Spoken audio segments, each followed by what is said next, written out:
I had worked on Dr. Seuss's Horton Hears a Who about 5-6 years ago, and at that time really formed a deep bond with Audrey Geisel, Ted Geisel's widow.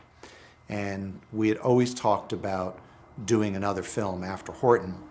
And my own personal connection to Ted Geisel's work runs very deep.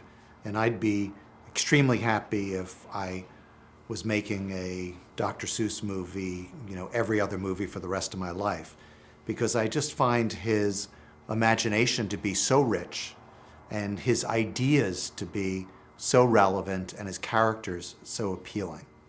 So Audrey actually came to me and we were talking about what the next film was going to be, and she actually came and asked if I would consider the Lorax. And I went back and reread the book about 55 times and found that obviously the themes were even more relevant today. There's something that Geisel hinted at in this book, which is that the power of one individual can resonate wide and far.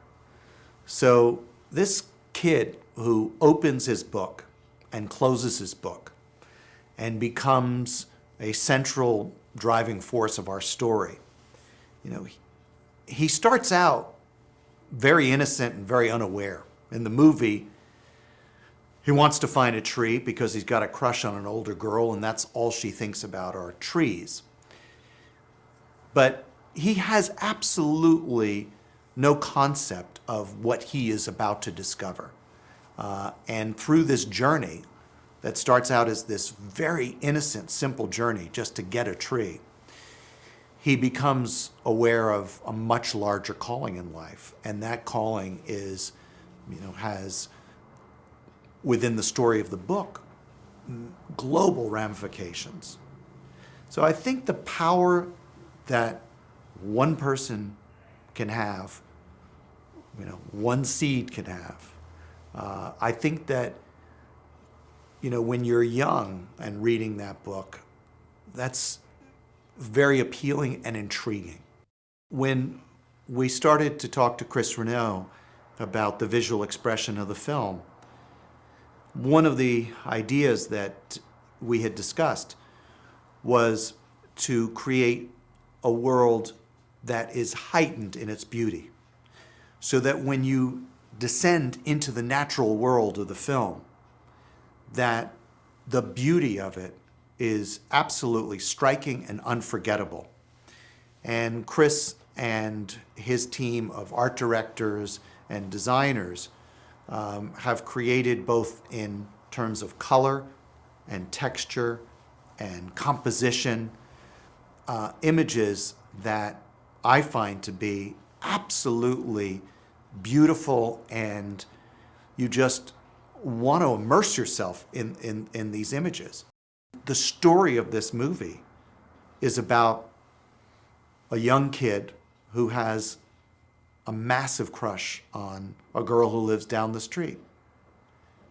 They happen to live in a world where there's no nature. It's all been replaced by man-made things, a little bit like Las Vegas.